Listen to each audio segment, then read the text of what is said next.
How long did you work at Planned Parenthood? I was there for 8 years. And what did you do while you were there? I was the clinic manager, so I took care of just the day-to-day operations, hiring and firing personnel, making sure that our budgets were maintained, including our abortion quota that we had to maintain every month. So that was pretty much my job. By that you mean you had to perform a certain number of abortions in that clinic every month? That's right. So every abortion facility within Planned Parenthood has a monthly abortion quota that they must meet. Why?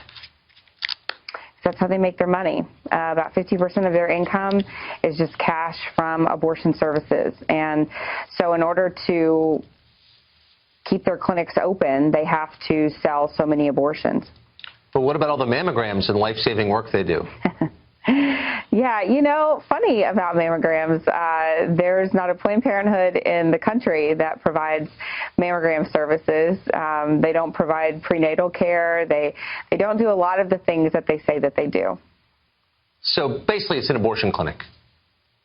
Pretty much, yeah. They provide a few things, STD testing and birth control, but they provide birth control because, according to their own numbers, 54% of women who have abortions were using birth control at the time that they got pregnant. So they know that that's just a way to get these young girls, especially, I mean, I'm 37 years old. I couldn't remember to take a pill at the same time every day.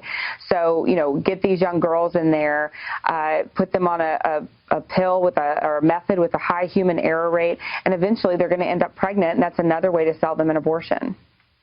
So they also sell fetal tissue, baby parts, and you saw that happen. What are the economics of that?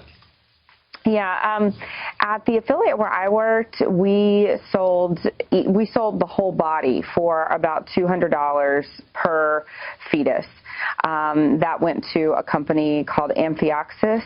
And, you know, the Houston facility, the largest, I worked for that affiliate. It's the largest abortion facility in the Western Hemisphere, second largest to China.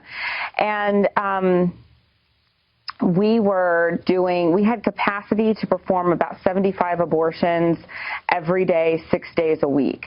So if you look at even half of those women, you know, having tissue that is suitable to be donated or sold, then, you know, you're looking at over $2 million a year just at that one clinic.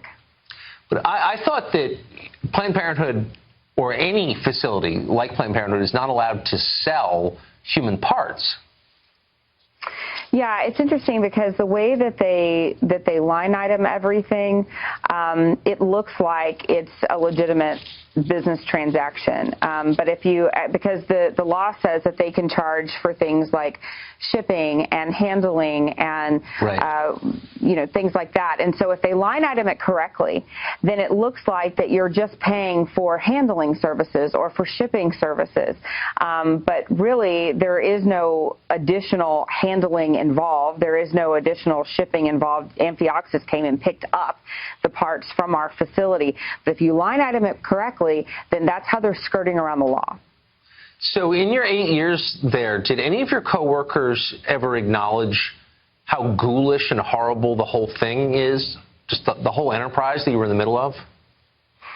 Yeah, I mean, I think, though, what happens is, and this happened to me as well, I mean, when you're working inside of an industry like that, you become very dark, and you stop seeing just the heinous acts that you're participating in, and it becomes a joke. And I remember my supervisor, you know, joking about the babies that we aborted, and things, you know, like the security code on our alarm was 2229 because that spelled out baby, and they thought that was just hilarious. The freezer in the lab where we pieced together baby parts, and we would, after we reassembled them, we would put them in this freezer.